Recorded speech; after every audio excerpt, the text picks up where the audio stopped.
शमसो बीबी और फाहिशा गर्दन में एक गोली इनको लगती है। एक नंबर से कॉल आती है और कॉलर ये बताता है कि आप घर से बाहर आए। तो अपनी बहन और अपने भाई के साथ घर से रवाना हुई, गाड़ी खुद ड्राइव करती हैं। इतने में मोटरसाइकिल सवार करीब आते हैं। मशहूर टिकटॉकर आयशा शम्सू का मुबैना तौर पर कत्ल किसने और क्यों किया? टक्सला रावलपिंडी में मशहूर टिकटॉकर शम्सू उर्फ आयशा को बड़ी बेदर्दी से कत्ल कर दिया है। वालिद की मुद्दत में मुकदमा दर्ज कर दिया है। उनको गाड़ी खुद चला रही थी, बड़ा बेदर्दी से उनको कत्ल किया गया, फायर्स किए गए डायरेक्टली उन पे। मेरे साथ मौजूद हैं उस्मान साहब। ये बताइएगा, शम्सो बीबी जो थी, क्या उनका लेन देन का इशू था या कोई फैन फॉलोइंग का चक्कर था? क्या सीन था सर? बहुत शुक्रिया जी भाई साहब, क्योंकि ये मामला जो है ये एक टिकटॉकर के कत्ल का मामला है। तो मुझे लगता है कि टिकटॉकर्स पर इस वक्त जो है ना वो सवाल आया हुआ है। 14 अगस्त को थाना टक्सला की हदूद में ये शम्सो बीबी और फाहिशा, जिसकी उम्र जो है वो तकरीबन 28 से 30 साल के दरमियान थी, इसको बड़ी बेरहमी और बेदर्दी के साथ जो वो कत्ल किया गया। नामालूम अफराद हैं, उन्होंने इनको कत्ल किया। लेकिन वालिद की मुद्दत में ये मुकदमा जो वो दर्ज किया गया है, मुकदमे में ये बताया गया है कि इनकी जो बेटी है, यानी कि जो मकतूला है, उसका एक नामी खातून के साथ और उसके साथ एक और बंदा था जिसका नाम बताया जाता है कि नाम था उसका, और तीसरा बंदा जो कि इसमें नामजद मुलजिम है उसका नाम है। इन 3 लोगों को नामजद किया गया और बताया ये गया है कि एक नंबर से कॉल आती है और कॉलर ये बताता है कि आप फ़ौरन से घर से बाहर आएँ। तो ये मकतूला शम्सा बीबी जो है ये फौरी जो अपनी इनकी हैं जो बहन थी उनके साथ, और इनका एक भाई था शफीउल्लाह, उनके साथ ये गाड़ी में बैठती हैं और गाड़ी खुद ड्राइव करती हैं। इतने में मोटरसाइकिल सवार करीब आते हैं और वो फायर करते हैं। गर्दन में एक गोली इनको लगती है और उसके बाद ये मौका पर जो वो जांबाग हो जाती हैं। एफआईआर में ये बताया गया है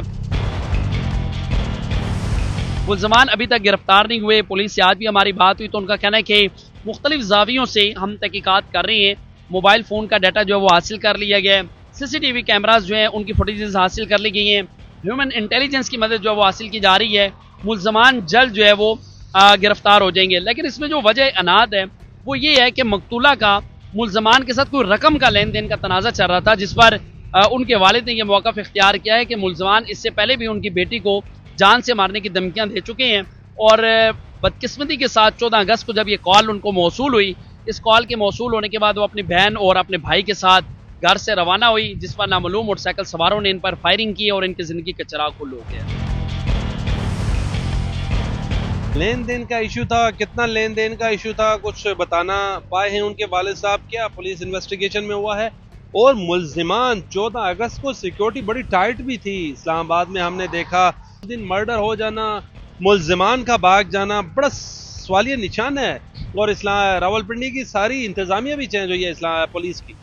देखिए जी, बिल्कुल आपने ठीक बात की है। यानी कि मैं समझता हूँ 12 अगस्त से लेकर 14 अगस्त के दरमियान रावलपिंडी, टक्सला और लाहौर, ये टिकटॉकर्स के लिए ये तीनों शहर बहुत भारी रहे हैं। ये 2 दिन बहुत भारी रहे हैं। लेन देन की कितनी रकम थी, कितनी रकम पर ये तनाज़ा था, ये तनाज़ा कितने अरसे से चाह रहा था, अब तक इसकी तहकीकात जो है वो पुलिस की जानिब से की जा रही हैं। लेकिन मुल्ज़मान जो है उनको नामजद किया गया है। देखिए, एक खातून समेत 3 मुल्ज़मान को नामजद किया गया है, लेकिन अभी तक किसी मुल्ज़िम की गिरफ्तारी पुलिस की जानिब से ज़ाहिर नहीं की गई। तो क्या पुलिस कह रही है अभी तक मुल्ज़िमान का ना अरेस्ट होना, जगह जगह नाके होना और जदीद टेक्नोलॉजी, और आपको पता भी है CCTV कैमरे आजकल तो चलानों की भरमार है रावलपिंडी इस्लामाबाद में। वार्डन एहलकार तो बिल्कुल छोड़ते ही नहीं है। मुल्ज़िमान का निकल जाना, और एग्जैक्टली ये बताइएगा कि अभी तक कोई तीनों में से एक भी नहीं अरेस्ट हुआ? कोई अरेस्ट नहीं हुआ। पुलिस से मेरी इस मामले पर बात हुई तो उन्होंने कहा कि मुल्ज़मान के बहुत करीब है, मतलब सुराग मुल्ज़मान का मिल चुका है और फुटेजेस भी पुलिस ने कुछ हासिल की हैं। और पुलिस का कहना है कि जल्द मुल्ज़मान को जो वो गिरफ्तार भी कर लिया जाएगा, क्योंकि जहाँ तक आपने सिक्योरिटी की बात की है तो ये कोई पहला वाक़या इस तरह का नहीं हुआ। इससे पहले भी हम देखते हैं कि 14 अगस्त एक ऐसा दिन है जिस दिन पूरी कौम जो है वो जश्न आज़ादी का जोश व खरोश के साथ जश्न मनाने में मसरूफ़ होती है। इस तरह के वाक़यात जो है ना उसको एक हाइप देने के लिए ये वाक़यात इसी तारीख को किए जाती हैं ताकि लोग जो हैं वो इसकी तरफ मुतवज्जो हों और ये सोशल मीडिया के ऊपर एक हाइप क्रिएट हो। देखिए, अंदाज़ा करें कि 1.3 मिलियन, बड़े फ़ख्र से उसके वालिद ने बताया कि इतने फॉलोअर्स थे, लेकिन जनाजे में सिर्फ कंधा देने के लिए 20 लोग मौजूद थे। यहाँ से अंदाज़ा कर लें कि ये सोशल मीडिया बिलखुसूस जो टिकटॉक की एक दुनिया है ये बड़ी रंगीन दुनिया है और अब ये रंगीन दुनिया जो है वो एक कातिल दुनिया के अंदर जो वो तब्दील होती हुई हमें दिखाई दे रही है।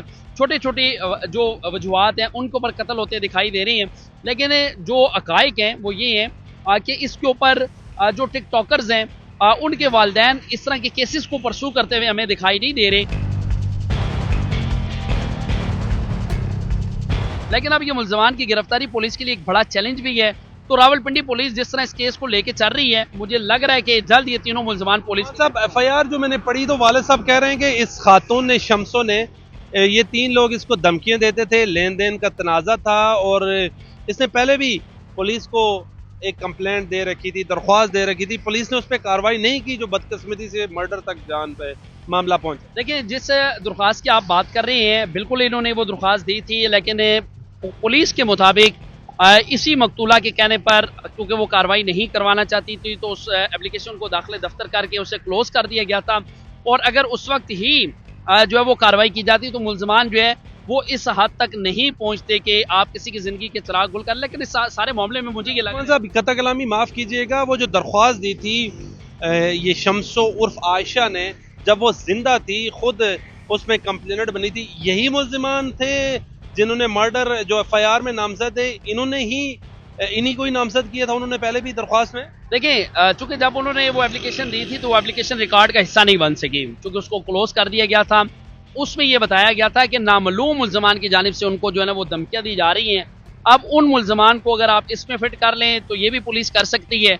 और चूंकि अब इस एफआईआर के अंदर जो है वो क्योंकि नॉमिनेटेड एफआईआर है, इसमें नामी खातून नामी उसके साथ इन 3 लोगों को नामजद किया गया। लेकिन पुलिस जो है जिस तरह बारीक बीनी के साथ और उन्होंने ह्यूमन इंटेलिजेंस की मदद के साथ, सीसीटीवी कैमरों की मदद के साथ और जदीद टेक्नोलॉजी की मदद के साथ जिस तरह वो काम कर रही हैं और जल्द ये मुल्ज़मान जो वो पुलिस की गिरफ्त में होंगे। क्योंकि एक टिकटॉकर थी जिसका नाम था कोमल जान, उसने रावलपिंडी में दरिया स्वां के अंदर जो वो कूद कर खुदकुशी कर ली, लेकिन उसकी अब तक तहकीकात नहीं हो सकी। दूसरा वाक़या ये टेक्सला का है जहाँ पर आयशा नामी टिकटॉकर को फायरिंग करके कत्ल किया गया है। तीसरा एक वाक़या हुआ है लाहौर में जो कि सब्ज़ाज़ार था, सब्ज़ाज़ार के इलाके में ये वाक़या होता है और असमत दरी का ये वाक़या वो भी बताया जाता है। इससे पहले आपने देखा कि इस्लामाबाद के अंदर सना यूसुफ टिकटॉकर जो थी उसे कत्ल किया गया, बड़ा मशहूर वो वाक़या था। उसके बाद भी मुख्तलिफ इस तरह के वाक़यात हैं। बहुत बहुत शुक्रिया, उस्मान मुगल मेरे साथ मौजूद थे। शम्सो टिकटॉकर जिनका मर्डर हुआ है उस हवाले से तफसीली बातचीत हुई। बिलाल अब्बासी को दीजिए इजाज़त, अल्लाह ने के बाद।